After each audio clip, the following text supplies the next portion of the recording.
Quando eu disser 3, você vai virar assim em direção a esta pessoa e vai dizer para ela: calma, vai se cumprir tudo. Amém?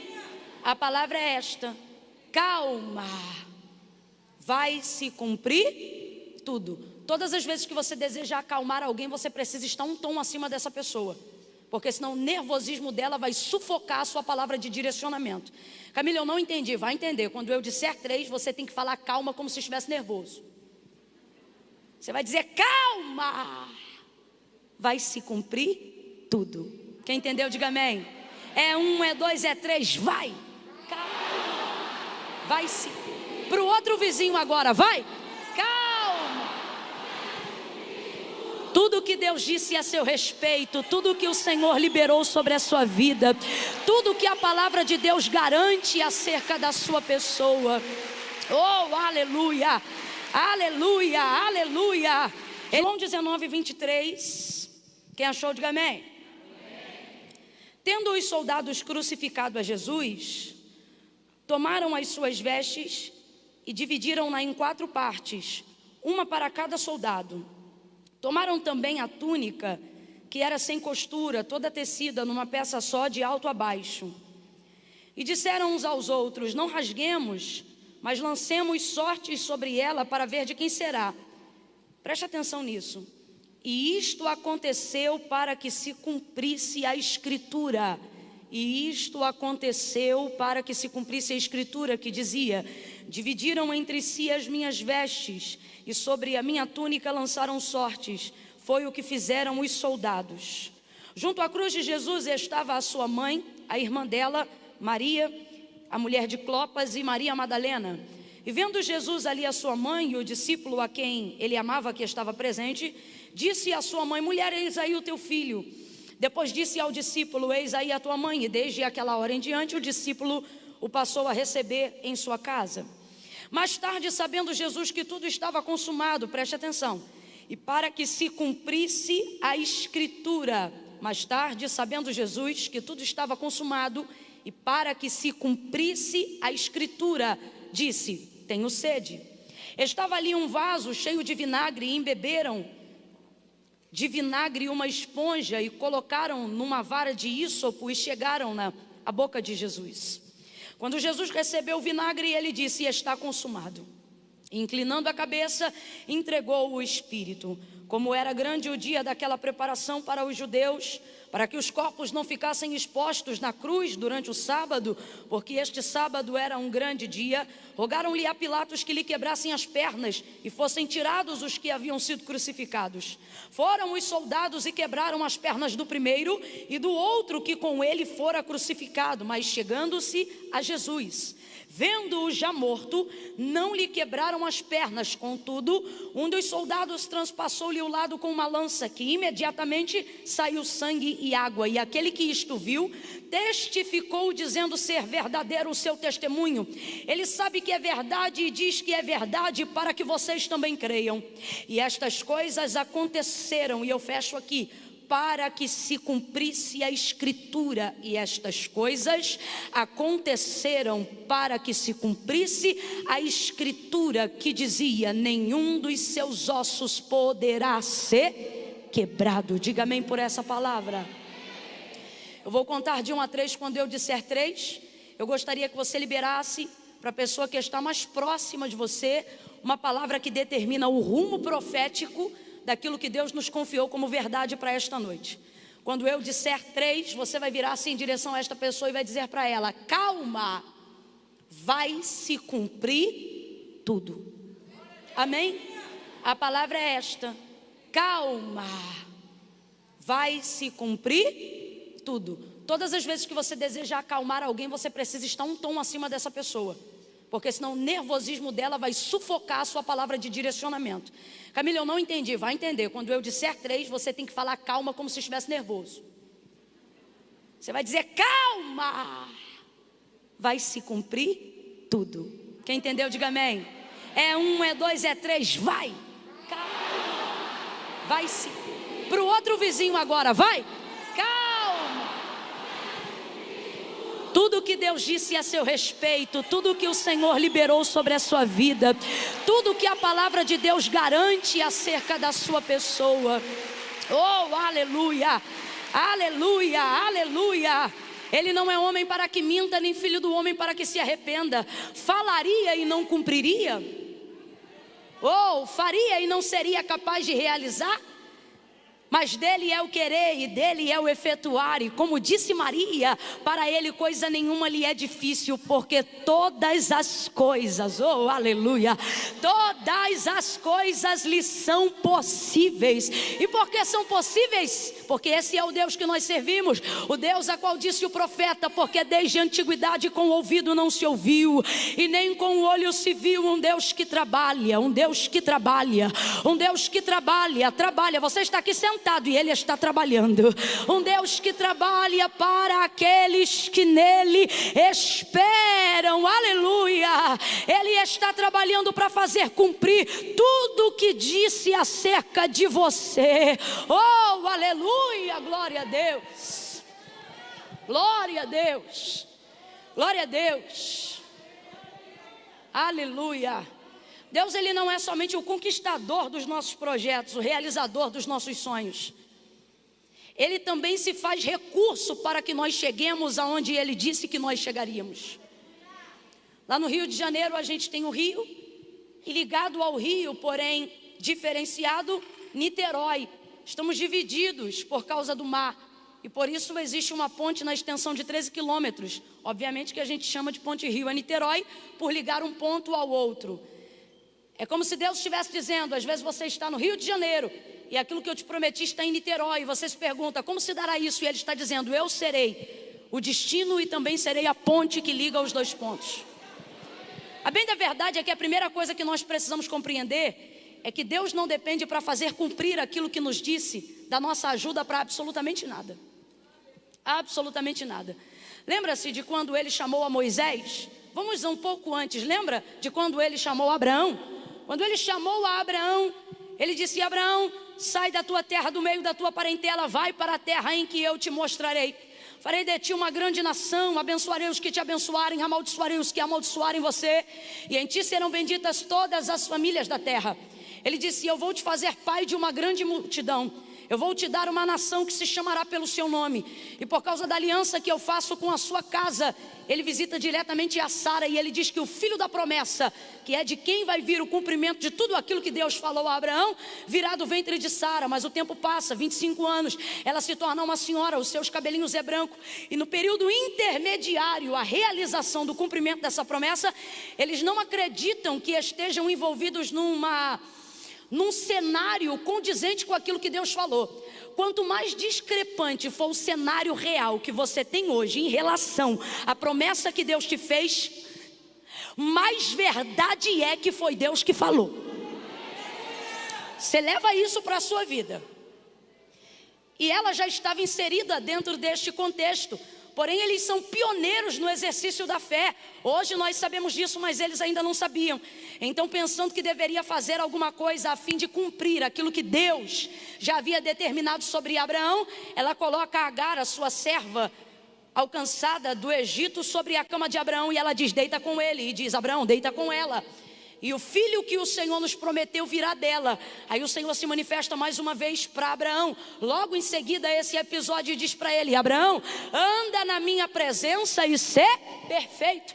Deus sabe que o homem não pode ser perfeito na sua totalidade. A Bíblia diz que todo homem peca, e o que diz que não peca já mentiu, porque todo homem é pecador. Paulo fala sobre isso abertamente na carta aos Romanos capítulo 7, quando ele diz, o querer bem está em mim e eu projeto fazê-lo, mas quando vou executá-lo, encontro outra lei, a lei do pecado, que trabalha na minha carne e milita contra o querer bem que está em mim, de modo que o bem que quero fazer, não faço, mas o mal que eu não quero, faço, e faço sem programar, por causa da minha natureza adâmica, caída.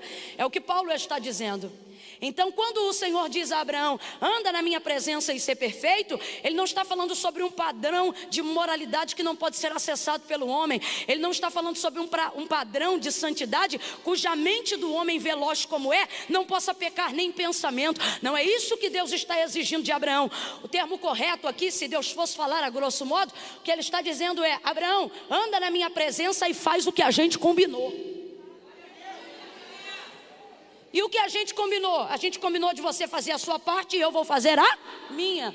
O que Deus está dizendo é, quando eu libero uma palavra sobre a tua vida e quando eu libero uma promessa sobre você, eu não estou julgando que você tenha capacidade de fazer aquilo que eu prometi. Por quê? Primeiro ponto, porque eu nunca dou nada que alcance as suas mãos. Uma das maiores comprovações de que a palavra é de Deus e a promessa é de Deus, é que Deus faz aquilo numa esfera inédita, sobrenatural e absurda, para poder mostrar que o lugar que você vai chegar só poderia alcançar com a mão dele, do jeito dele, da forma dele, pelos métodos dele, com o recurso dele. Por isso ele diz que escolheu aqueles que não são, para confundirem aqueles que pensam que são. Escolheu as coisas loucas deste mundo para confundir as que acham que são sábias, as fracas para confundirem as fortes. Tem gente que é capaz de fazer coisa que a gente ainda não é capaz de fazer, mesmo estando fora da presença de Deus. Você sabia disso? E de vez em quando dá um parafuso de incompetência com relação a gente. Quando a gente diz, manda do céu, eu tenho a mente de Cristo, eu sou filho de Deus, dizimista, ofertante. E o outro cabeçudo, nego velho, que não sabe de nada das coisas de Deus, consegue chegar em lugares que eu não chego, porque ele tem ferramentas e recursos e mente, e inteligência, e etc, e etc.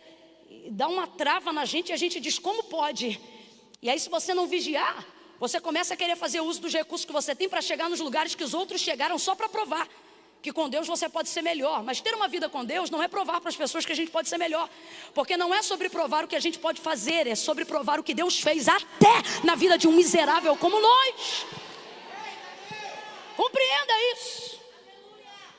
Então quando o Senhor fala a Abraão, só para a gente entender isso aqui, Ele está dizendo, Abraão, primeiro ponto, eu não preciso de circunstâncias favoráveis para fazer cumprir aquilo que eu te prometi. Pelo contrário, eu só te prometi o que te prometi, porque a sua circunstância atual, ela é discrepante à realidade da minha promessa. Será que você nunca parou para pensar que o tripé da fé e da invocação, da nossa sabedoria acerca de Deus, testemunhal, ela funciona sobre as bases de uma família que não tinha recursos para ser quem Deus era? Por exemplo, qual é o memorial que nós fazemos do testemunho de quem Deus é para nós? O memorial de Abraão, Isaque e Jacó. Por isso nós dizemos, o nosso Deus é o Deus de Abraão, Isaque e Jacó. Deus de Abraão, o Deus que faz a promessa. Deus de Isaque, o Deus que cumpre o que prometeu. Deus de Jacó, o Deus que dá estabilidade e manutenção àquilo que já fez, depois que a promessa se cumpre. Isso aqui resume a obra de Deus na vida, claro, a grosso modo, na vida daquele a quem Ele chamou, a quem Ele fez uma promessa. Agora, sabe que você nunca parou para pensar? Olha isso aqui. Quando Deus chama Abraão, o papo de Deus com ele é, você vai ser pai de uma grande nação. Ele está dizendo, eu vou te fazer pai de filhos nascidos de filhos e filhos dos seus filhos, e vocês serão tão populosos, tão populosos, tão populosos, que serão peregrinos em terra estranha. Eu vou precisar preparar um território, um hectare, que comporte uma família, não, que comporte milhões, e milhões, e milhões. E por isso deu a ele Canaã, a terra que mana leite e mel. Leite, manutenção, mel, novidade. Vai ouvindo isso aí. Deus traz a Abraão a revelação de uma palavra que é tão grandiosa. A gente olha para Abraão e vê um homem. Deus olha para o mesmo Abraão e vê uma nação. É igualzinho aqui agora. Eu olho para cada cadeira e só vejo uma pessoa. Deus olha para a mesma cadeira e para a mesma pessoa sentada e vê os filhos dele, os primos, o sangue, a hereditariedade. É assim que Deus nos vê, visitando a nossa geração. Ouça isso. Aí quando o Senhor faz essa promessa a Abraão, pare para pensar, fala de filhos, fala sobre multidão, mas o texto é claro e diz que Sara era estéril. Complete aí para eu ter certeza que você está me ouvindo bem. Sara era? Aí Deus diz, vou fazer de você pai de uma grande nação. Vai usar o ventre da H? Não, vou usar o ventre da sua mulher. Mas espera aí, ela é? Aí Sara gera, nasce Isaque. Isaque tem bilhões de mulheres para escolher com quem casasse no mundo. Mas Abraão diz, eu quero escolher uma moça à altura daquilo que Deus prometeu à minha casa. E diz ao seu servo, vai até a região antiga dos meus pais, onde está a minha parentela, e traga de lá uma moça. Meu Deus, poderia vir qualquer moça. O homem dobra o joelho perto de um poço para fazer uma oração. E ele diz, faça vir aqui a moça que me der de beber água e que der de beber água aos meus camelos.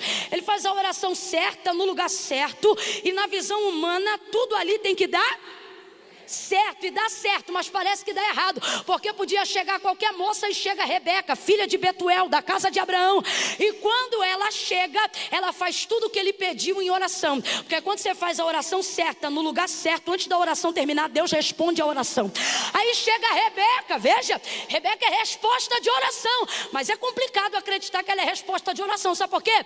Porque Deus fez uma promessa grande para Abraão: você vai ter muitos filhos, vão ser uma nação. Aí o Isaac já tem 40 anos, ainda não casou com ninguém. Manda o mordomo Eliezer achar a moça, ele faz a oração, chega a Rebeca na beira do poço, dá de beber água a ele, dá de beber água aos camelos, pergunta se ele tem aonde passar a noite, e ele sabe, é essa a moça escolhida, com certeza. Leva ela embora da casa dos seus pais, concede ela em casamento para Isaac, mas o texto diz que Rebeca era... Ah, Deus, tem certeza que é a minha casa que vai ser uma nação? Tem certeza que é a minha família que vai vir uma multidão? Tem certeza que é de mim que vai nascer a maior geração que já existiu sobre a face da terra? Tem certeza que é de mim que tu levantarás a casa de Judá, a remanescente de Davi, a resplandecente estrela da alva? Tem certeza? Isso é grandioso demais para tantos ventres estéreis. Aí você pensa, é milagre, porque o texto diz, no cumprimento da conceição de Sara para Isaac, diz assim: Abraão orava e o Senhor visitou a Sara e ela gerou. Aí o texto diz que Isaac casa com Rebeca, ela também é estéril, mas sobre eles havia uma palavra. Palavra é escritura, é a transliteração do que Deus já disse no verbo. Então nós vamos trocar escritura por palavra. Vamos lá. Sobre a casa de Abraão havia uma, sobre a casa de Sara havia uma, sobre a casa de Isaac havia uma. Rebeca era estéril, mas sobre Isaac havia uma. Aí o texto diz que Isaac orava. Vai olhar o texto e vai ver o que eles oravam. Olha para cá. Eles não oravam dizendo, Deus, eu quero. Eles oravam dizendo, Deus, tu disseste. Deus trouxe gente, hoje aqui ele está dizendo o que a própria Bíblia diz: pedis e não recebeis porque pedi mal, porque não conheceis as escrituras e nem o poder que há nelas. Deus não é fiel a mim. A gente canta, poeticamente falando, é muito bonitinho, mas Deus não tem obrigação de ser fiel a mim. Deus é fiel à sua palavra. Por isso disse Jesus: se vós estiverdes em mim e as minhas palavras estiverdes em vós, pedireis o que quiserdes no meu nome. Eu vou pensar? Eu vou estudar o caso? Não, pedireis o que quiserdes no meu nome e vos será feito. Não, Camila, mas tudo tem um tempo. Muitas vezes a gente usa o recurso do tempo do Cronos para poder justificar a nossa incredulidade no Kairos. Camila, eu ainda não entendi. Vai entender. Nós que fazemos parte do ministério da nova aliança, vivemos a glória revelada do próprio Deus em Cristo. Camila, o que você está dizendo? Estou dizendo que no Novo Testamento o nome de Deus é Já. Veja como o ministério de Jesus Cristo era executado aqui na terra. Quando alguém dizia, eu quero ser curado, ele não dizia, ore mais um pouco. Quando alguém dizia, eu quero ficar limpo, ele diz, seja limpo. Quando alguém dizia, eu quero andar, ele diz, levante e anda. Quando alguém dizia, eu quero ver, ele diga, abra os olhos e então veja. Era assim que ele fazia. Por quê? Porque ele estava inaugurando um ciclo aonde o poder da palavra de Deus seria real na vida de todo aquele que crê, que tem e que possui. Por isso ele estabelece a primícia do cumprimento, ligada sim ao imediatismo, não ao triunfalismo, mas ao imediatismo. Quando ele diz, é tudo que pedirdes ao Pai em meu nome, eu farei. Mas quando eu farei? Se vocês fizerem de acordo com a minha palavra. Isaac ora, Abraão ora, e todos eles têm o mesmo raciocínio e a mesma linha de oração, que é a mesma que desenvolveu Moisés, que é a mesma que desenvolveu Jó muito antes de Abraão. Eles não oravam dizendo, eu quero. Eles não oravam dizendo, faz assim. Eles não oravam dizendo, é meu sonho. Eles não oravam dizendo, eu preciso. Eles oravam, pode olhar o texto, eles olhavam e diziam assim, porque tu disseste que faria. O que é isso? Isso é orar sobre a palavra que Deus liberou sobre mim. O que foi que Deus disse a seu respeito? E agora eu não estou falando só de ter alguém marchando na sua direção, colocando a mão sobre o seu ombro para te dizer, assim diz o Senhor. Não, mas eu estou falando sobre tudo que já foi tão patenteado a ponto de ser escrito, sobre tudo que já foi selado para ser cumprido.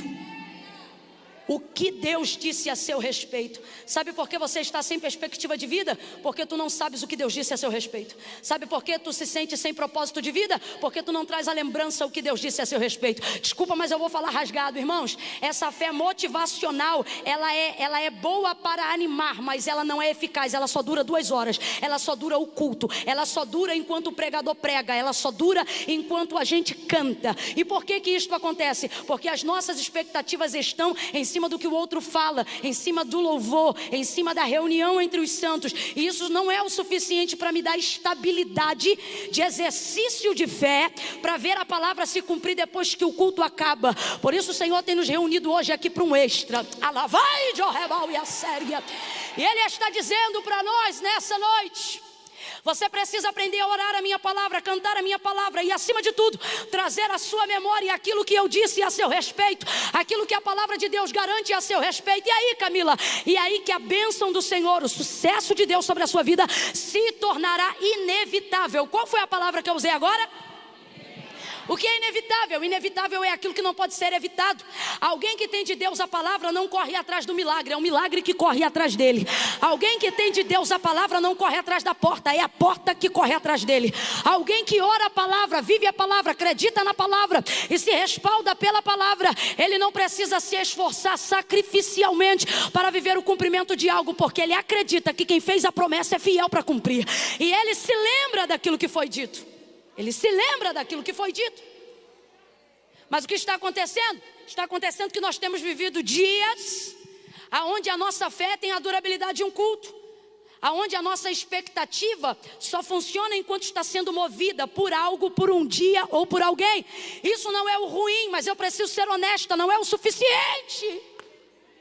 Mano do céu, eu podia pregar tanto hoje aqui, se eu tivesse tanto poder para tal, a ponto de criar asas e voar nessa igreja. Poderia ser espetacular, semelhante a um show pirotécnico espiritual. A gente ficaria impactado, mas isso não seria de relevância para a transformação da sua vida. Por quê? Porque a asa ia voltar, a luz ia apagar, para casa você ia voltar. Por isso o Senhor diz: ei, as palavras, as minhas palavras são fiéis e verdadeiras, porque céus e terras passarão, mas as minhas palavras nunca hão de passar.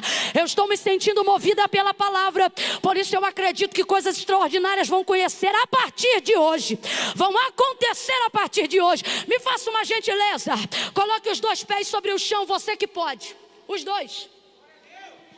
Bata firme o suficiente para sentir se é sólido debaixo dos seus pés. Firme o suficiente. O povo aqui é tudo pentecostal. Falei para bater, já está assim. Dê uma pisada firme aí, veja se é sólido. Maravilha. Dê uma olhada sobre o seu teto. Ele me parece, daqui de onde estou olhando, extremamente consistente, retilíneo e muito bem colocado. Se cair uma chuva lá fora, sinto que não seremos atingidos. Se ventar lá fora, sinto que não vai soprar aqui dentro, porque estamos debaixo dessa cobertura. Você sente isso também? Olhe para cima. Está firme? Parece bom para você? Me parece muito seguro, sim ou não? Sem preguicinha, sim ou não? Então bate de novo, vê, está sólido? Aqui embaixo está sólido e em cima está consistente. Deus está dizendo para alguém hoje aqui: e se eu te disser que aquilo que eu liberei a seu respeito é mais consistente do que o chão que sustenta seu corpo, é mais firme do que a cobertura que paira sobre a sua cabeça, mas não damos à palavra o crédito que damos ao chão que está debaixo dos nossos pés? E também não damos ao mesmo crédito à palavra sobre nós, como damos a cobertura do nosso teto? Por isso o Senhor, Ele é claro em dizer que a fé vem pelo ouvir e não pelo ver. Nós não andamos por vista, andamos por fé. E qual é a sensação? Não, como é que chama quando a gente fala olfato? Sentido. O sentido da fé não é ver, o sentido da fé é ouvir, porque a fé vem pelo ouvir e o ouvir da palavra de Deus. Você pode orar muito, pode ser de vigília, do manto, do propósito, do jejum de Daniel, da barba crescida, do cabelo rapado, da cinza, do pano de saco. Mano, você pode ser do ré, do prado, você pode ser do que for. Pode ser do espiritual, do fluvial, do lençol freático espiritual. Você pode ser do que for.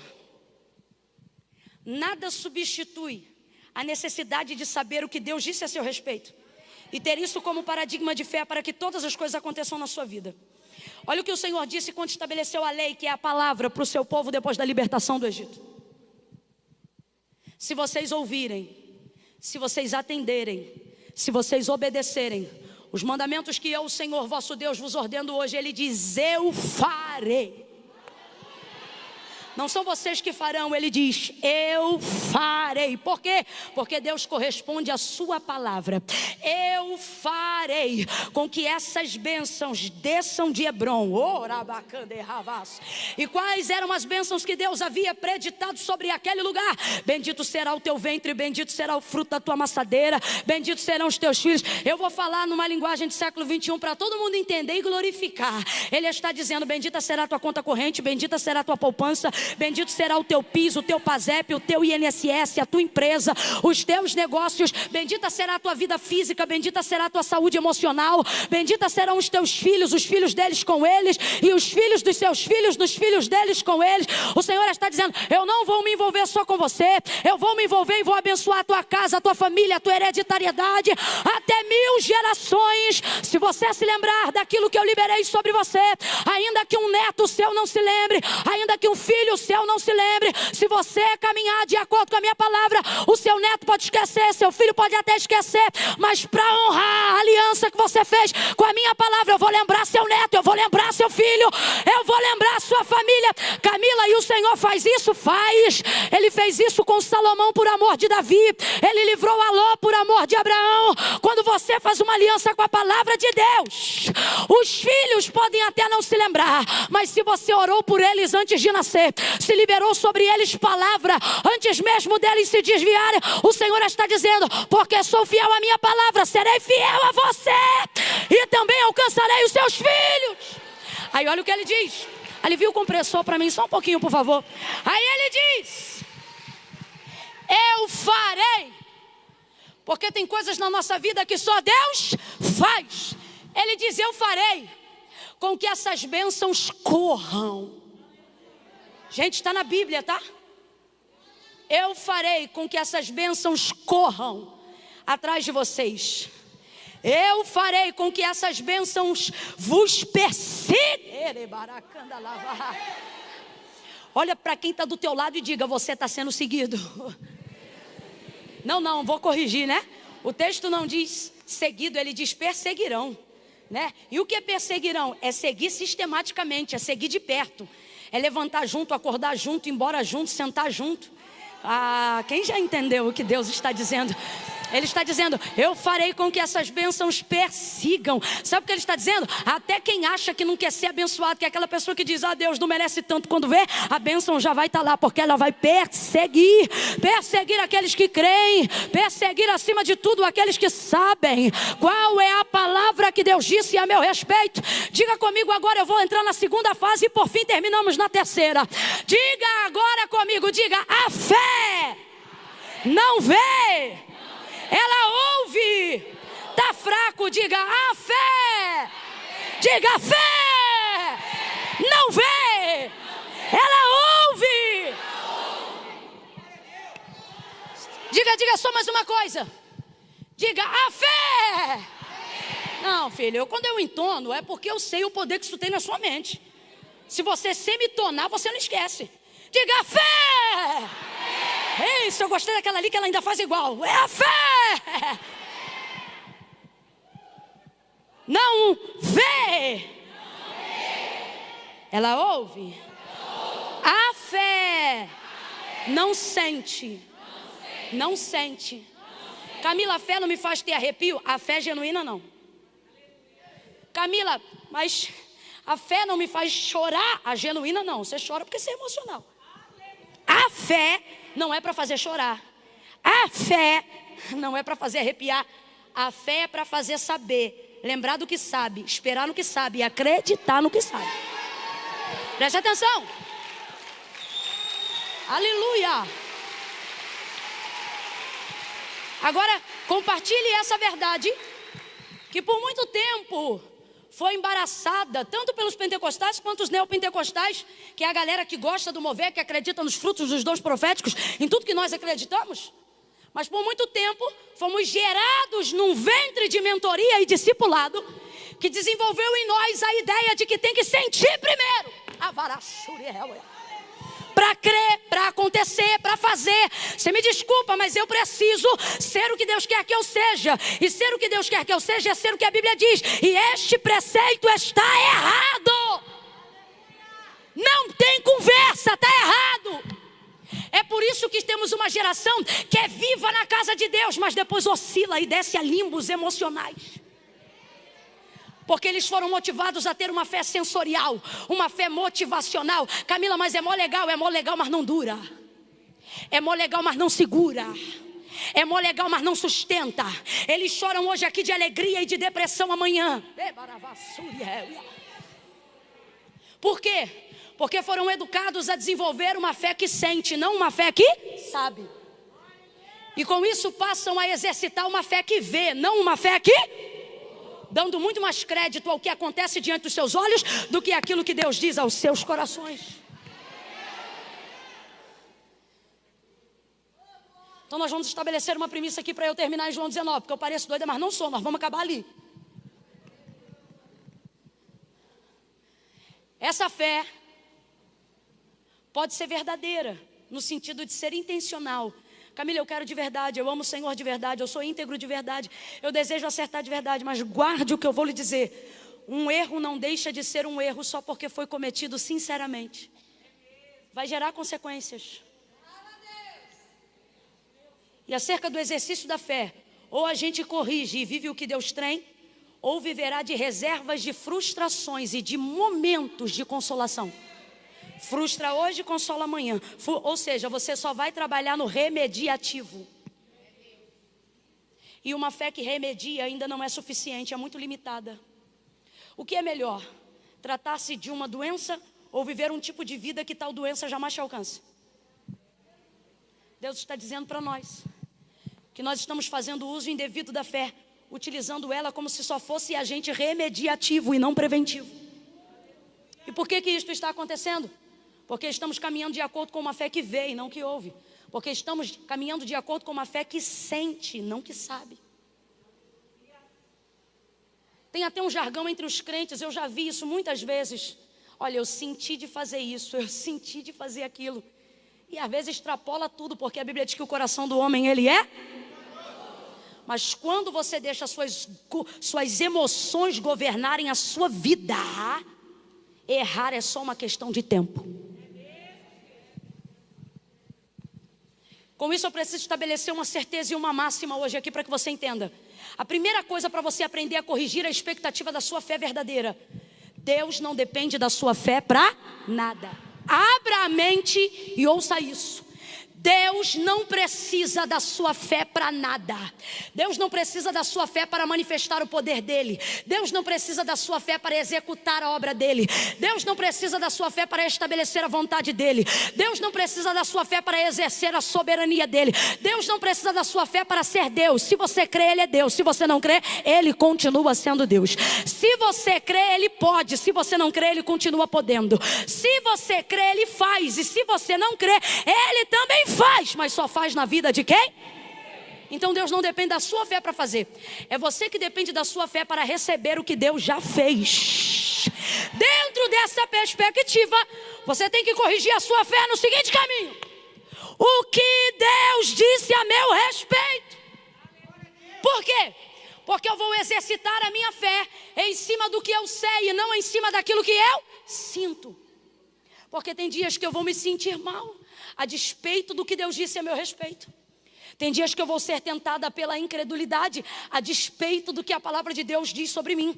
E como que eu me faço, Camila? Como que eu faço para ser estável e não ser oscilante? Eu não deixo mais as minhas emoções governarem as minhas decisões.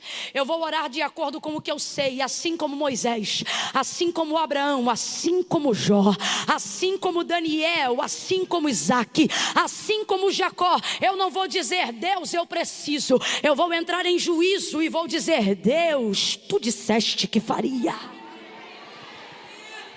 Vou lembrar aquilo que Deus disse que faria. Vou trazer à memória aquilo que me dá esperança. Isso me dará a expectativa de uma fé correta. E por que a fé tem vivido um investimento errado? Nós estamos direcionando ela de maneira errada, porque estamos vivendo no centro das nossas emoções e não debaixo do governo da palavra de Deus. Você tem que botar na sua cabeça: Deus não depende da minha fé. Não depende. Para fazer nada. Sou eu que dependo da minha fé para ser alvo daquilo que Deus derrama sobre a vida de quem crê. Isso aqui é muito real, gente. Gênesis capítulo 1. Até quem não conhece a Bíblia já viu isso em algum lugar, alguma vez na vida. No princípio a terra era sem forma e vazia, e o Espírito de Deus, complete aí por favor, o Espírito de pairava, se movia, em outras versões, sobre a face das águas. Veja, a terra era sem forma e vazia, não havia nada. Complete aí por favor, não havia? Não havia? Mas o Espírito de não é das trevas, não é do diabo, não é da malignidade, é o Espírito de Deus. Se movia sobre a face das águas. Ele se movia ou sobre a face do abismo, dependendo da versão. Mas não existia nada. Quem estava lá, o Espírito de Deus ou do diabo? Mas não acontecia, não produzia, não criava, não executava, não fazia. O Espírito de Deus estava ali. Amém? Mas não fazia nada.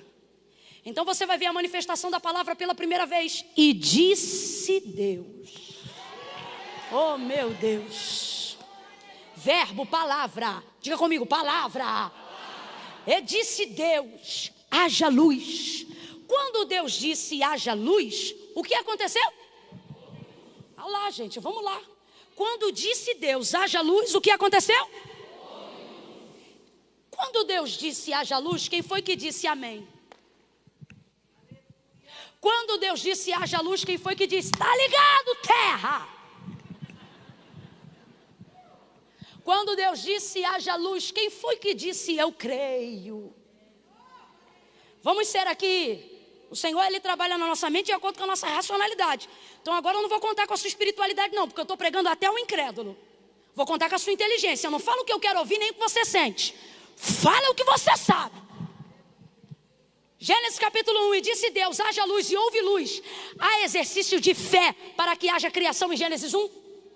Não, porque o autor da carta aos Hebreus já deixou rasgado para a gente. Ele disse, porque céus e terra, tudo que existe e tudo que há, não foi feito por prova aparente do que se vê, mas foram criados pelo poder da sua palavra. Então preste atenção. Deus precisou de fé para criar tudo que existe e que há? E por que a gente usa a nossa fé achando que é Deus que precisa dela? A gente usa a nossa fé como mola propulsora para Deus ter poder de fazer o que a gente quer que Ele faça. E é por isso que Ele não faz. Não é porque Ele não pode, é porque a gente acha que Ele precisa da nossa fé para ser capaz de fazer. Vai ouvindo aí. É aí que está a fé equivocada. Por quê? Porque primeiro eu quero crer para depois saber a palavra. Então por mais que eu creia, não vou ter fé o suficiente, porque estou crendo em cima de algo que eu não sei, que eu não conheço. E por quê? Normalmente porque eu estou esperando sentir primeiro para saber qual é a direção depois. E disse Deus, haja luz, e houve luz. Primeiro manifestou-se a palavra, para que depois pudesse haver exercício de fé. Então vou perguntar de novo. Deus usou fé para existir tudo o que existe e o que há? Então isso mostra que Ele não precisa de fé para trabalhar. Não precisa de fé para executar. Se Ele quiser, preste atenção para depois não desenvolver heresia. Se Ele quiser, Ele faz. Sim ou não? Ele é Deus. Agora, que Deus fez, tudo que fez pelo poder da sua palavra, está tanto feito que nós estamos aqui. Deus não precisou da minha fé para fazer nada. Mas quando eu abro a minha Bíblia em Gênesis 1, eu preciso da minha fé para crer que Deus fez ou faz. Então Deus não está querendo desenvolver em mim fé para Ele ter poder de fazer. Porque Deus não depende da minha fé para fazer. Sou eu que dependo de fé para me tornar alvo daquilo que Deus já fez. E isso está provado na Bíblia. Gênesis capítulo de número 1, verso 31. Ele disse: eu tenho vos dado todas as coisas. E depois João 19, já está tudo consumado. Camila, então o que você está querendo dizer? Estou querendo dizer que nós temos sobre nós o maior poder do mundo, mas não estamos usando. Eu estou de joelho, sabe por quê? Porque eu me coloco na condição de alguém que suplica que o Espírito Santo de Deus abra o nosso entendimento, para que nós venhamos compreender o nível de poder. Feche os seus olhos por alguns instantes. Senhor, a tua palavra diz, Oséias falou: o meu povo foi destruído porque lhes faltou conhecimento. Mas nesta noite nós estamos aqui num culto extra. Nós estamos nos estendendo esta noite um pouco mais, buscando um pouco mais. Não porque queremos ser vaidosos acerca daquilo que o Senhor nos confiou, mas porque queremos expandir a extensão. Queremos ver a amplitude do teu reino aplicada na terra e na nossa vida. Mas como fazer isso com incredulidade? Como fazer isso com uma fé limitada? Como fazer isso com uma fé equivocada? Então, Pai, a tua palavra diz: o meu povo foi destruído porque lhes faltou o conhecimento. Mas esse povo que está diante de ti nesta noite, eles não estão rejeitando o conhecimento, eles caminharam uma milha a mais só por causa do conhecimento. Nós temos aqui, Senhor, gente cansada, com dor na coluna, esporão no pé, outros que vieram do trabalho, gente que amanhã 4 horas da manhã vai precisar se levantar, mas eles não querem ser destruídos pela ignorância, eles querem ser edificados pelo conhecimento. Então nos ajuda a crescer na graça e no conhecimento, e corrige a fé. Em nome de Jesus, em nome de Jesus, eu estou sentindo graça de Deus para liberar isso agora. Coloque as suas mãos para cima em sinal de quem pede, em sinal de quem suplica, e diga comigo: em nome de Jesus, Espírito de sabedoria, abre a minha mente. Em nome de Jesus. Será que você nunca se perguntou? Nós estamos aqui numa maioria gigantesca de homens e mulheres que já amam e servem ao Senhor, de gente que conhece a sua palavra, apesar de não meditar nela de dia e de noite. Mas estamos aqui numa maioria de gente que tem Deus e tem palavra. E se tem Deus e tem palavra, por que não está se cumprindo? Não é porque Deus não pode fazer, digo mais, não é porque Deus já não tenha feito, mas é porque nós não estamos nos posicionando na condição de receber tudo aquilo que Deus tem para dar e para fazer. E quando eu falo sobre fazer na hora, eu estou falando que a vontade de Deus para a vida daquele que recebe uma palavra não é protelar, mas Ele quer fazer acontecer. Você precisa se perguntar isso agora. Se eu tenho o Deus que faz e tenho a palavra que me habilita a receber, por que eu não recebo? Por que não acontece? Por que a gente fala de prosperidade e ainda não está prosperando? Não vou nem falar de riqueza, porque a Bíblia é clara: riqueza não é para todos, mas prosperidade é para todo aquele que crê. Por que fala de cura e não estamos sendo curados? Porque na verdade a nossa fé já está acomodada em dizer: não era da vontade de Deus, não era do tempo de Deus, querendo na verdade botar na conta de Deus o que é débito da nossa. Débito. Queremos diminuir a grandeza das promessas, não porque Deus não pode fazer, mas porque nós não temos fé o suficiente para receber. Então a gente quer dizer que não é bem desse jeito, não é bem dessa forma. Vai ver, não foi isso que Deus quis dizer. Por isso nós estamos utilizando hoje o que a Bíblia diz e não o que eu penso e nem o que você pensa. Porque o que está escrito e o que está feito, está feito. Gênesis 1, está provado que Deus não precisou de fé para criar o que havia criado, mas está provado que nós precisamos de fé para crer que foi Deus que criou. O texto diz ali que Deus criou tudo. Ele fez tudo. Completa aí, igreja, por favor. Ele fez? Ele fez? E não só fez, mas concedeu a nós o uso, o direito de usufruir.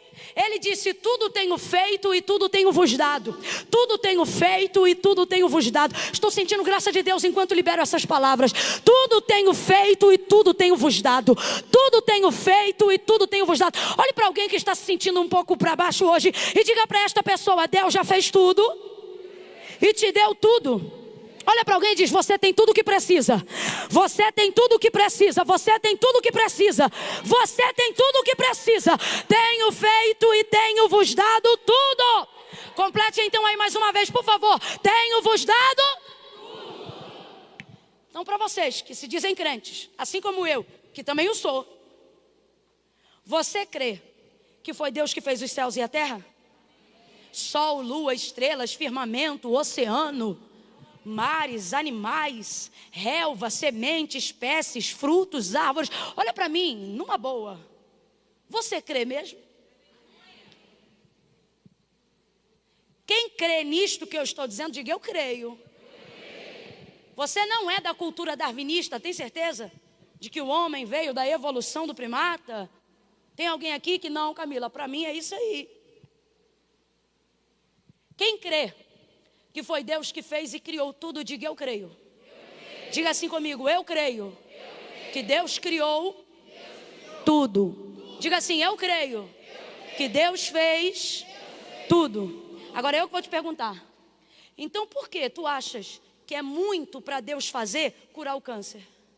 Por que tu achas que é muito para Deus fazer mudar a tua vida? Por que tu achas que é muito para Deus trabalhar no coração do teu marido? Por que tu pensas que é muito tu teres um diploma depois dos 40 anos? Por que tu achas que é difícil tocar um instrumento depois dos 30? Por que tu achas que é muito difícil pregar muito melhor do que eu prego, se dedicar, nem que seja um ano? Por que tu pensas que é difícil ter o corpo que queria ter? Tudo que Deus te propõe, tudo que a Bíblia diz sobre você, vez ou outra você acha, isso aí é muito. Camila, eu não acho isso. Acha sim! Acha sim! Você diz é difícil. Você diz é complicado. E por isso o Senhor está confrontando hoje a nossa mente, para que a nossa falta de fé ou a nossa fé equivocada seja confrontada por ela. Porque vamos pregar conforme está escrito. O que a Bíblia diz é que se a sua fé for do tamanho de um grão de mostarda, eu não estou pregando o que dizem, o que os filósofos pensam, nem o que Sócrates acreditava, nem o que Platão falou. Eu estou dizendo que a sagrada e inerrante escritura, digna de toda aceitação, viva e eficaz, mais penetrante do que qualquer espada de dois gumes, diz. E também não estou dizendo, não desprezando, mas não dizendo o que Paulo, Pedro ou os apóstolos disse, mas o que Jesus. Se crê que Ele é Deus, ouça o que Ele diz. Ele disse, se vocês tiverem a fé, ainda que ela seja do tamanho de uma semente ou de um grão de mostarda. Gente, é um caco de unha, uma semente de mostarda. Ele diz, olha, se vocês tiverem essa fé, fale aí o nome de um morro alto aqui em São José. Tem morro aqui não? Menina, é mesmo. Nem um monte de crente não sobe monte aqui não? Tem?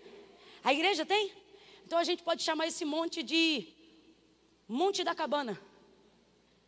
Se você tiver uma fé do tamanho de um caco de unha, não importa qual seja o Monte da Cabana, se ele é grande ou se é gigante.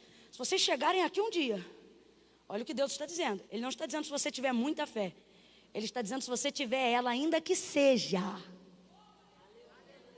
desse tamanho. Você pode olhar para um monte. Tem algum rio aqui? Represa. Como chama represa? Ótimo, enfim. Você vai chegar, Monte da Cabana. Sai daí e mergulha na represa. Se tiver nisto o propósito, você só precisará ter a fé do tamanho de um grão de mostarda. Olha para mim, entenda isso aqui. Deus está dizendo, para conseguir fazer isso tudo, você tem que ter muito pouco.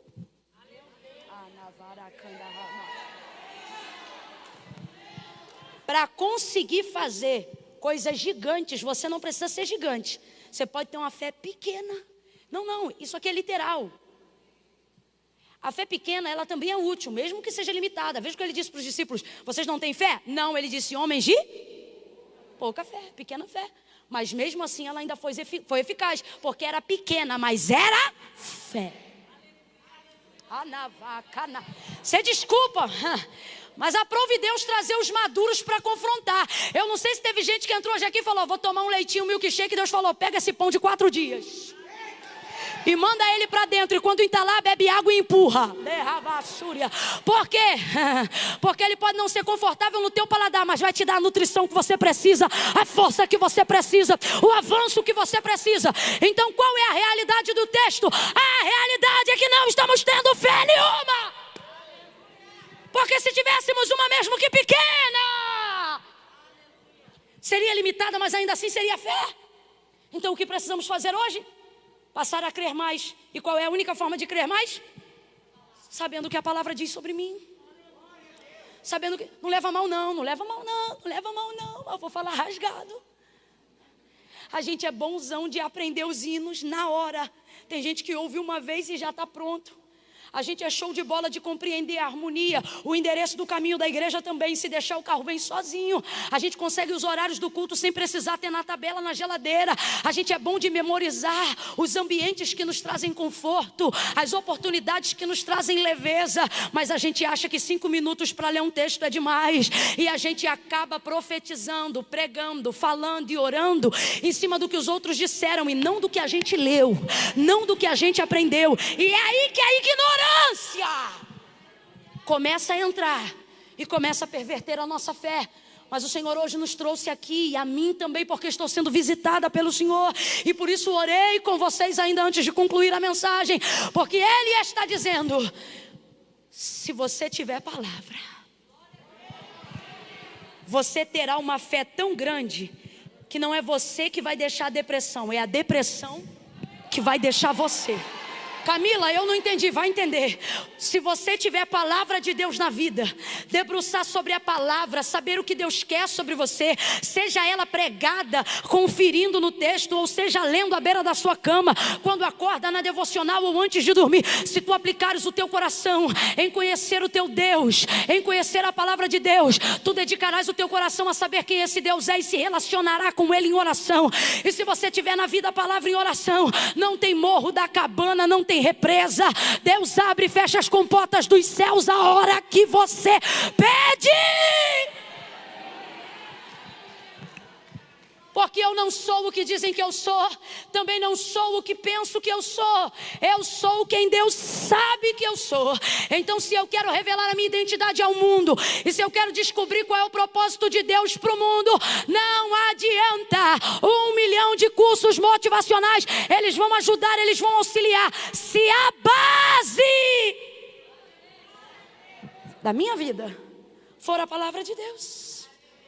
João 19, eu encerro. 3 coisas. Eu disse quantas coisas? 3. Quantas?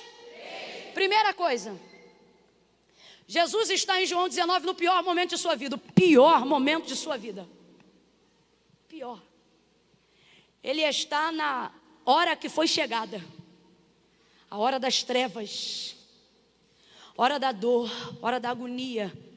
Açoite, sangue, surra, coroa, canada, cruz, cravo. Meu Deus. Tudo o que Isaías disse sobre ele se cumpriu, inclusive a parte que diz moído. Se podemos resumir a obra do Calvário, é isso. Ele foi Não, o que é ser moído? É sofrer na totalidade. Jesus sofreu de dentro para fora e de fora para dentro. Sofreu na alma, sofreu nas emoções, sofreu no espírito e também sofreu no corpo, na carne. Sofreu abandono e rejeição. Não estou falando só de Judas e de mais alguns discípulos que não seguiram até o Calvário. O texto diz que o seu pai também lhe desampara naquele dia. Não havia refrigério de alma e nem consolação. Você conhece o texto? Elohim, Elohim, labak sabatani. Deus meu, por quê me desamparaste? Tudo isso para que eu e você fôssemos alcançados hoje com esse poder que eu estou pregando hoje aqui. E no pior momento de sua vida, a palavra precisou se cumprir. Porque para que toda a palavra se cumpra, ela tem que se cumprir também nos momentos difíceis. E agora eu me dirijo a pessoas que não estão vivendo os momentos mais fáceis da vida. A pessoas que estão vivendo momentos desafiadores e confrontadores, como esta noite que nós estamos vivendo aqui. Mas olha o que o texto diz. E essa é a primeira coisa que você precisa guardar para poder começar a viver uma transformação de vida pelo poder da palavra. O texto diz que agora ele vai passar um nível muito grande de vergonha, porque o Cordeiro Imaculado, o Filho unigênito do Pai, o Santo de Israel, será despido das suas vestes. Vão pegar uma parte e vão rasgar. A outra parte, que é a túnica, vão lançar sortes. João está lá presenciando e vendo pessoalmente o que está acontecendo. E aí ele diz assim: fizeram isto os soldados. O quê? Rasgaram as vestes e lançaram sortes sobre a túnica. O texto diz que quem fez isso foram os soldados. Vem comigo nessa equação para a gente fechar junto. Quem fez isso foram os? Só que João também diz no mesmo versículo, que é o versículo de número 24. Fizeram isto os soldados, mas diz o porquê fizeram. Fizeram isto para que a escritura se cumprisse. Oh, alguém já começou a entender. Deus está dizendo para mim e para você, através da sua palavra, tendo João como testemunha no dia da crucificação. Ele está dizendo, ele foi envergonhado, ele foi desnudado, os algozes rasgaram as suas vestes, lançaram sortes sobre a sua túnica. Fala para mim, é desagradável ou não é? É desconfortável ou não é? É constrangedor ou não é?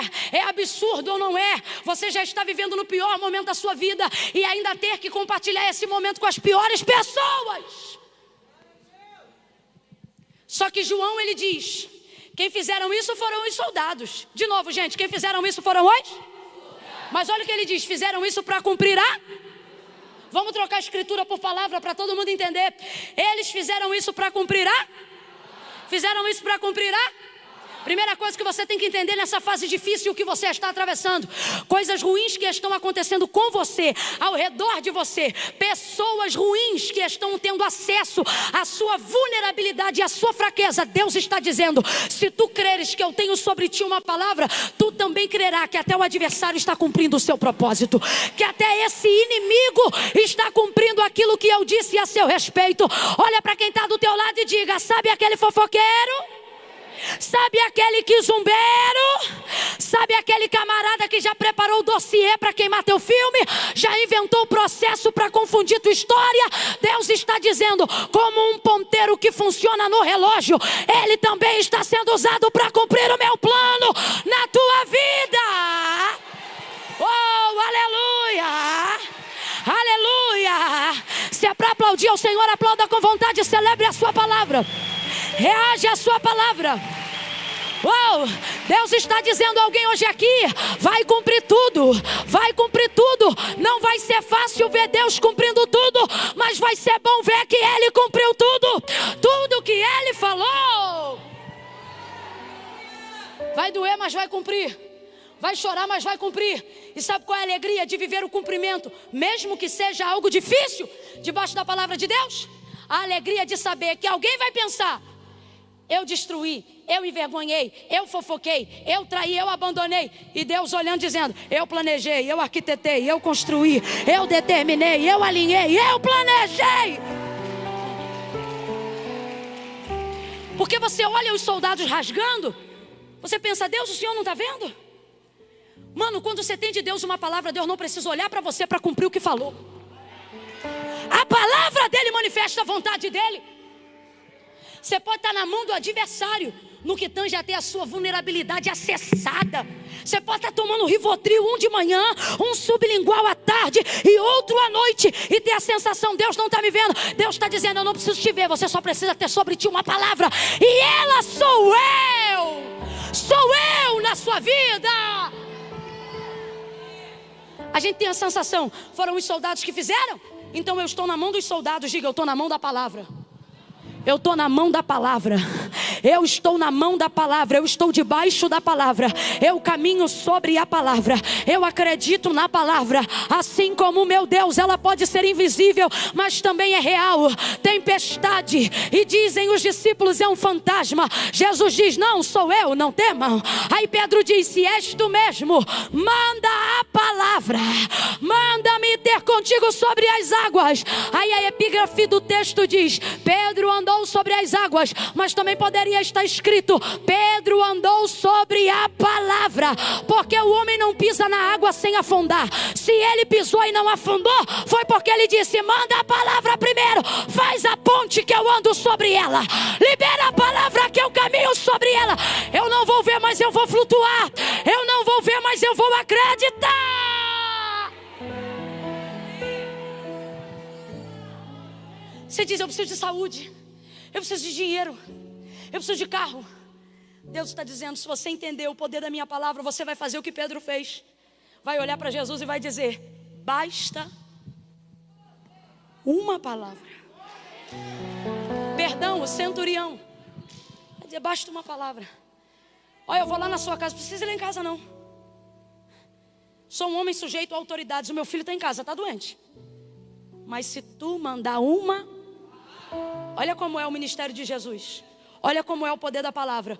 O homem chega em casa, procura o menino. Cadê? Levantou e já comeu.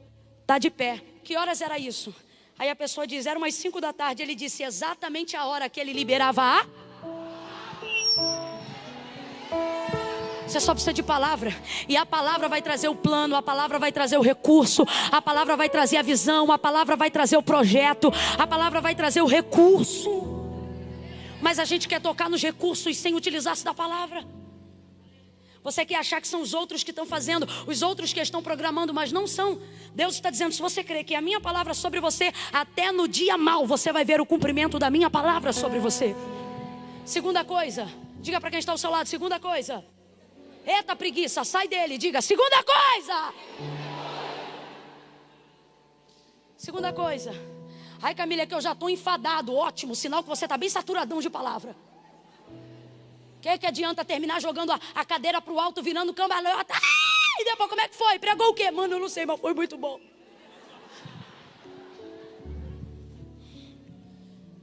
Segunda coisa.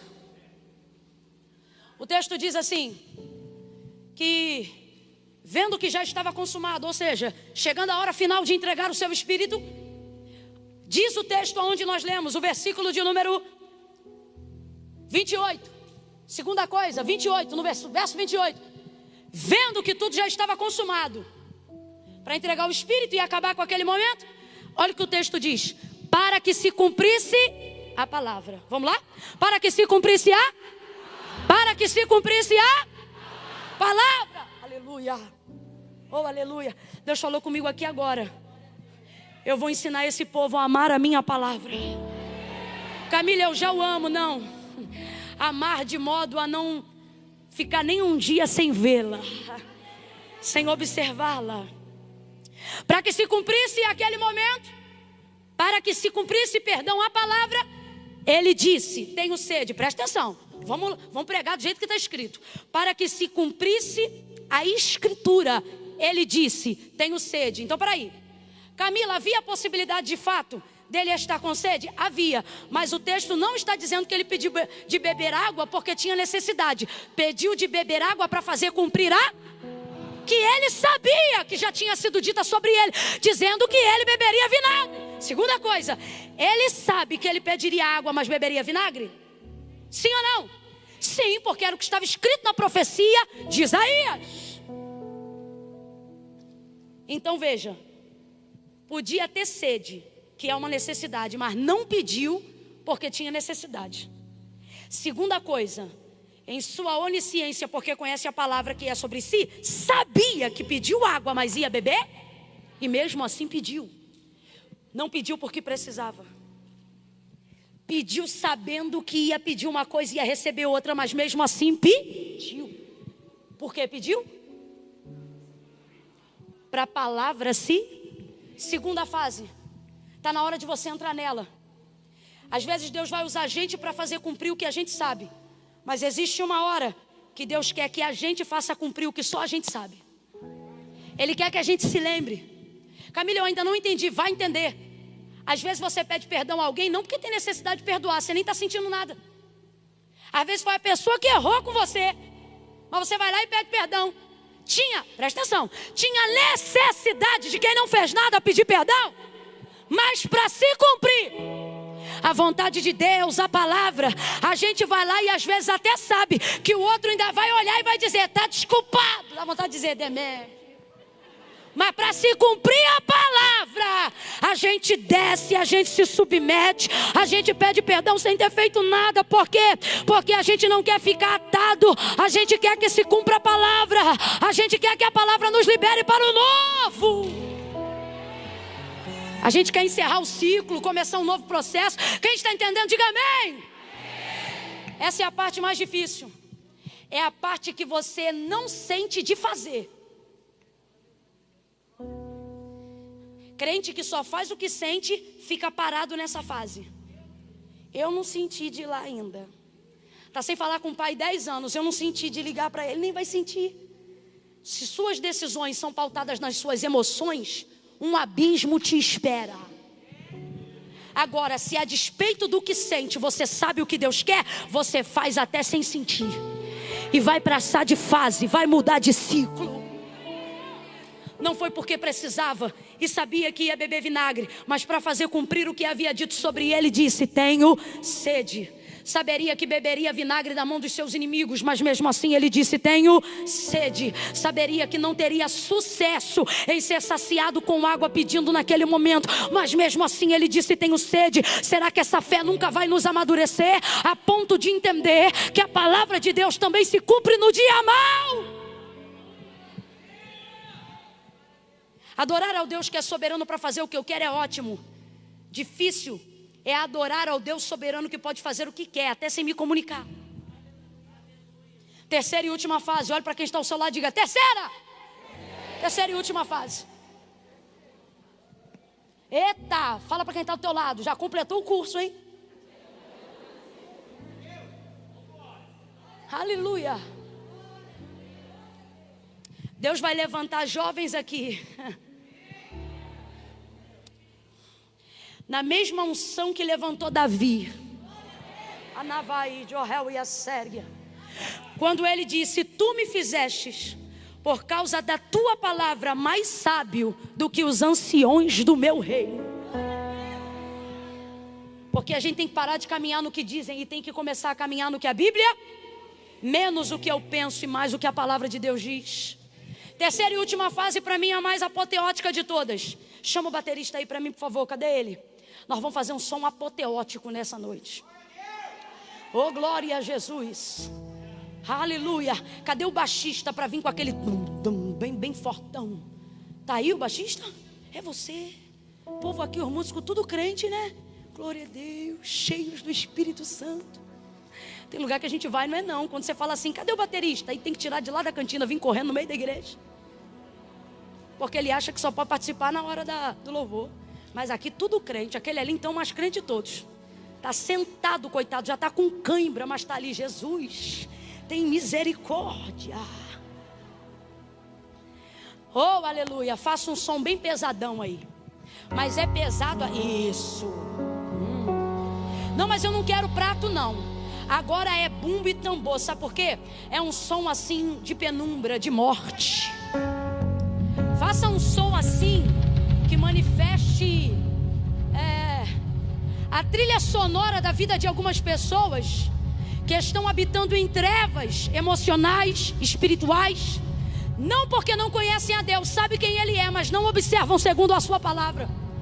Então estão acreditando em todos os sofismas do diabo, estão sendo guiados por revelações, por visagem, por gente que diz assim, diz o Senhor, e às vezes é esquizofrênico, não é nem falso profeta, ele acha que é Deus que está falando mesmo. E a mensagem que o inferno tem tentado produzir é a mesma hora, e eu imagino que seria essa trilha sonora da crucificação de Jesus quando chega a hora das trevas. E diz assim: acabou, é morto o rei dos judeus, vai ser sepultado o Salvador do mundo. Ele tinha a palavra, ele era a palavra. Em verdade vos digo, ele pregou a palavra. Mas olha aí o que dá viver a palavra. Olha aí o que dá, está morto, está crucificado. Só que tudo isso era para cumprir a palavra. Tem gente aqui que só está perdendo, só viveu o luto e só está rompendo mesmo em dificuldade, porque deseja ser fiel à palavra. Guarde o que eu estou lhe dizendo: se tu fores fiel à palavra em vida, até depois da morte a palavra reagirá por você. Jesus está em vida e ele diz para que se cumpra. Jesus está em vida e as vestes são rasgadas para que se cumpra. Mas agora ele morre, e morto não pode reagir, morto não pode se defender. Morto fala, morto se protege, morto se defende, morto argumenta. Para mim, a terceira e última fase é a mais apoteótica de todas. Porque aqui a palavra não se revela usando pessoas. Aqui a palavra não se revela manifestando coisas. Aqui ela se manifesta sozinha. Segura aí agora que a trilha sonora vai mudar. Por quê? Porque agora ela vai fazer algo sozinha. Ó, a primeira vez usou os soldados é quando usa o adversário para fazer eu cumprir o que Deus quer.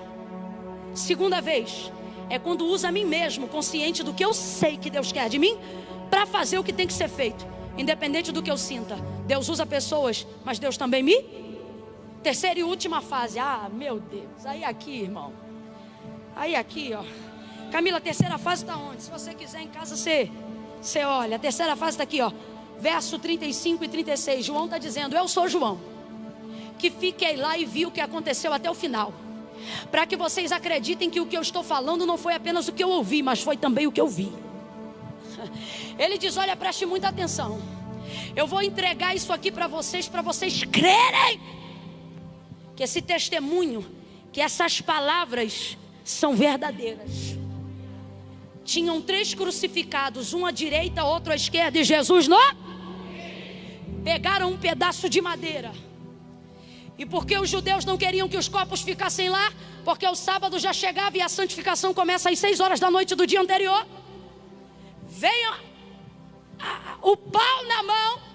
É porque tem um nome que a Bíblia usa, mas na nossa cultura é feio. Com aquele pau na mão, e pá, arrebenta as pernas do primeiro, de forma muito aleatória.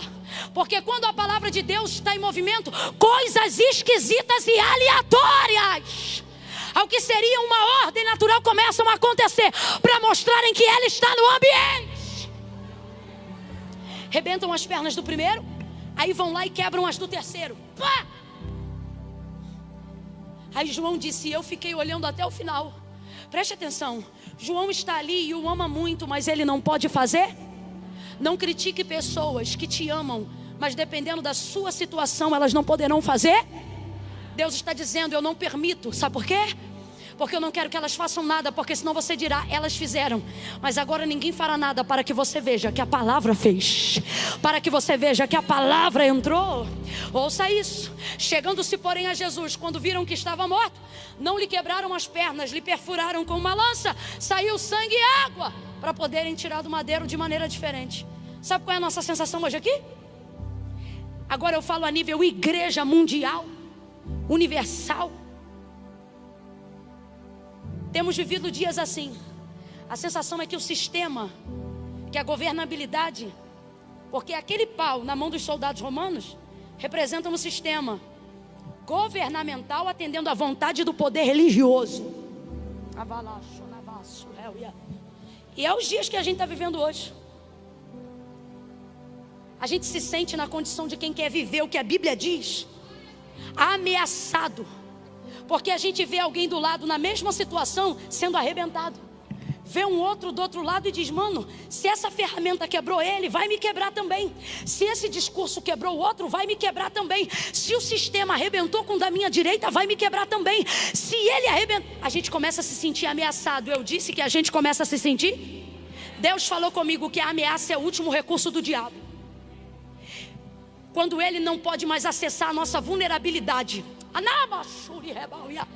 quando ele não pode fazer mais nada, ele ameaça. Por quê? Porque para fazer o que ele quer, ele precisa da autorização de Deus. Mas na fase final, Deus não deixa. Porque agora não é os outros que movem, não sou eu que movo, não é o diabo que move. Agora quem vai mover é a... Então nessa hora Deus não dá acesso. Todo projeto que o diabo quer arquitetar, ele precisa da autorização de Deus para executar, se não houver legalidade. E na vida de quem tem palavra não há legalidade. Por isso, para destruir a Jó, ele teve que dizer: Deus, deixa. E o Senhor deixou. Mas depois ele ficou descredibilizado, porque Jó disse: Deus deu. E o diabo está ali: mas eu tomei. E ele, de vez de dizer o diabo tomou, ele diz: Deus tomou. Por quê? Porque ele não dá crédito ao diabo. Aí o diabo só fala no capítulo 1 e não fala nunca mais. Por quê? Deus mandou o diabo embora? Não, porque a atitude de Jó fechou as portas para a ação do diabo. Aí escute isso. Escute isso. Quando a gente vê o da direita sendo arrebentado e o da esquerda sendo arrebentado, a gente se sente ameaçado. Eu digo, Deus, coisa ruim é se sentir ameaçado. É ver alguém dizendo, eu vou te matar. É ver alguém dizendo, viu como eu destruí o filho da vizinha? Também vou destruir o teu. Viu como eu acabei com o casamento dele? Também vou acabar com o teu. Viu que aquela casa não aguentou a tempestade? Eu também vou derrubar a sua. Aí a gente olha as ferramentas dele, vê que de verdade ele já destruiu pessoas, ministérios, igrejas, vidas. A gente diz, o próximo é a gente. A gente se sente. Deus me disse, calma. A última ferramenta que o diabo pode utilizar, e tudo que ele tem é essa, a ameaça. Porque quando você não pode executar o que quer fazer, só te resta ameaçar. Que é para dar ao outro a sensação de que você vai fazer o que você sabe que não pode ser feito. Deus está dizendo, você vê vulto na cozinha e se sente ameaçado. Você está quase sofrendo de bexiga arriada, porque não consegue atravessar do quarto para o banheiro, porque parece que o diabo está dentro da tua casa. Será que tu nunca pensou que ele pode até andar do quarto para a sala, da sala para a cozinha, mas já percebeu que ele não deita do teu lado? Já percebeu que ele não toca na tua carne? Já percebeu que ele tenta influenciar seus sonhos, mas não pode governar a sua vida? Sabe o que Deus está dizendo? Se levante dessa cama e vá no banheiro a hora que você quiser. Sabe o que Deus está dizendo? Dobre o joelho na madrugada de luz acesa ou apagada. Sabe o que Deus está dizendo? Clame de pé ou deitado. Só não acredite nessa mentira, porque na fase final do processo, do cumprimento do que Deus disse que ia fazer, tudo que resta a ele é ameaçar. Então, se ele está ao derredor, mas ainda não te quebrou, se ele está dizendo que vai fazer, mas ainda não fez, é porque ele não pode fazer. Ele não pode fazer. É mentira do diabo. É mentira do diabo. Olha para quem está ao seu lado aí agora. Quem tem Bíblia, segura a Bíblia. Quem tem Bíblia, pega a Bíblia.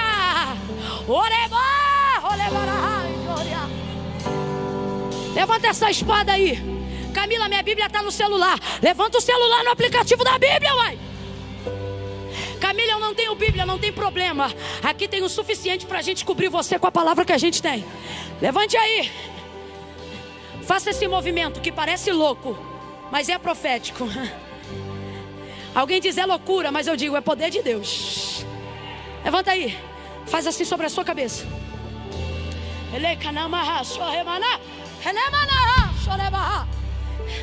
Todas as bênçãos que estão aí estão sobre a tua vida.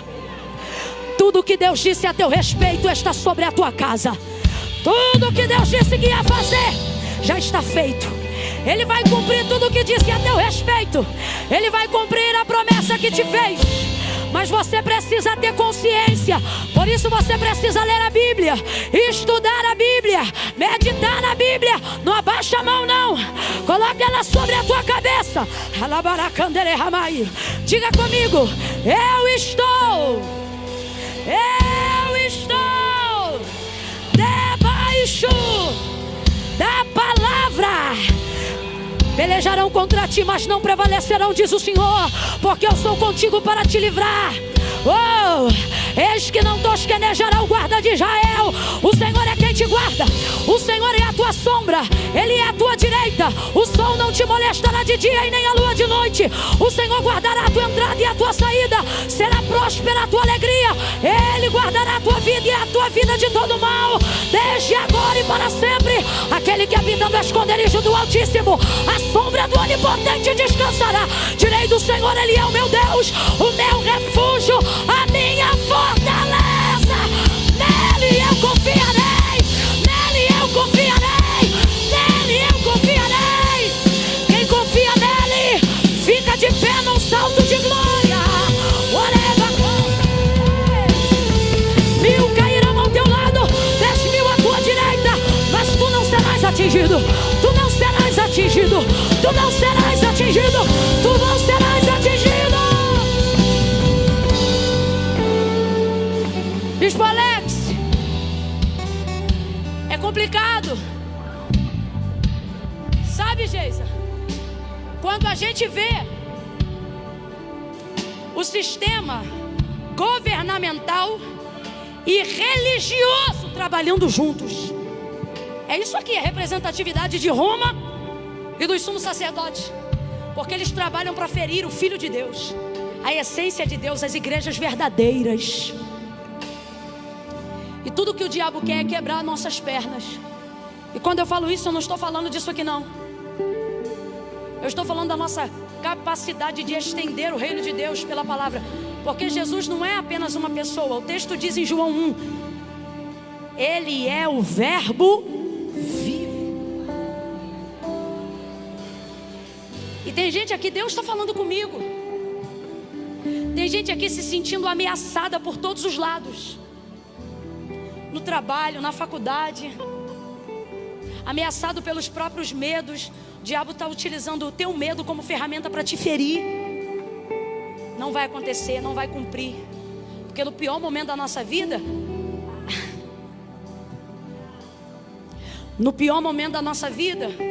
a gente se pergunta se Deus existe mesmo, ou se Ele não foi uma crença que a gente decidiu ser levado por alguém. Camila, eu nunca pensei isso, glória a Deus por você. Mas tem muita gente pensando, porque o pior momento da sua vida te faz pensar nas piores coisas. No pior momento da sua vida, você se pergunta se ainda tem gente de Deus mesmo, ou se só ficou você, como disse Elias. No pior momento da sua vida, o diabo quer te fazer desacreditar da instituição igreja. No pior momento da sua vida, sua fé é atacada, para você duvidar de tudo. Sabe por quê? Porque é mais fácil crer podendo falar, é mais fácil crer podendo reagir. Só que Jesus está morto. Complete aí para a gente encerrar junto. Jesus estava morto. E morto não fala, morto não reage, morto não se defende, morto não argumenta, morto não faz nada. E qual é a aplicabilidade desse texto para a nossa vida? A gente sabe que a pior morte não é descer à sepultura, mas é estar vivo e sentir como se estivesse. E tem gente aqui que está nessa circunstância. Está vivo, mas não pode falar. Está dentro de um cenário onde não pode reagir. Se você falar, a confusão aumenta. Se você se defender, alguém diz que é mentira. Está dentro de um cenário onde ficar calado é a única opção que você tem. Na verdade, não é uma opção por escolha, mas por imposição do cenário que você está. E aí nessa hora, a gente vê quem nos ama. João olhando e não pode fazer nada. Vê a mãe perto, mas a mãe não pode fazer nada, porque vai se cumprir tudo o que Deus falou, e a morte está nisso. Ele não pode se defender, mas João disse: eu vi. Eu quero profetizar que muita gente aqui vai viver o que João viveu. O quê? Vai ver a palavra de Deus se cumprindo na vida das pessoas. Vai ver, porque a fé no que ouviu vai ser tão forte que vai se tornar real diante dos seus olhos. Eu quero profetizar aqui que amigas vão ver outras amigas que viram Deus dizer que elas iam casarem-se e ser madrinha do casamento e dizer: olha aqui, eu estou vendo, Deus disse que ia fazer isso. Lembra, fulana? João disse: eu vi. Chegando-se porém a Jesus, vendo que estava morto, perfuraram-lhe com a lança, mas não puderam quebrar as pernas. João diz, não é que, para a gente entender, não é que eles não tinham na mão um instrumento para quebrar, não é que eles não tinham autorização institucional para quebrar. Eles tinham, eles queriam e eles podiam, segundo a lei deles. Mas João disse, não podiam tanto assim, porque sobre ele havia uma palavra que dizia: nenhum dos seus ossos poderá ser quebrado. Sabe o que Deus está mandando você profetizar na vida de alguém? Que mesmo que você esteja vivendo o pior momento da sua vida, Deus está dizendo: há limites, há limites. Eu não vou deixar acontecer e nem terminar como muitos estão pensando que vão terminar. Há limites. Caminhe Camille, qual é a minha garantia? A garantia é o que Deus disse a meu respeito. E Deus não disse que terminaria com morte. Deus não disse que terminaria arrebentado. Deus não me disse que eu terminaria quebrado. O que Ele me disse é que melhor é o final das coisas do que o início delas. E ainda que você tenha enterrado pessoas, se você está vivo, Deus está dizendo, não é porque acabou para elas que acabou para você. Ainda não acabou para você. Você está vivo e viva porque eu ainda tenho um propósito. Um propósito. E a minha palavra vai manifestar. A minha palavra vai manifestar. Tu serás guiado pela minha palavra, orientado pela minha palavra. A minha palavra vai manifestar, vai executar toda a minha vontade. E ela vai tirar da mão do adversário o poder da ferramenta dele para te destruir. Vou perguntar de novo: Jesus está vivo ou morto? Vivo ou morto? Está vivo. Hoje ele está vivo, mas naquele momento Jesus estava. Ele não podia se defender. Quem o defendeu? Quem reagiu por ele? Quem protegeu ele? Deus está dizendo: quando eu ver que você guardou a palavra, mesmo que não haja mais em você poder para reagir, a palavra vai reagir, vai se manifestar, vai te defender. A palavra de Deus vai em direção a você. Fecha os teus olhos, curva a sua cabeça.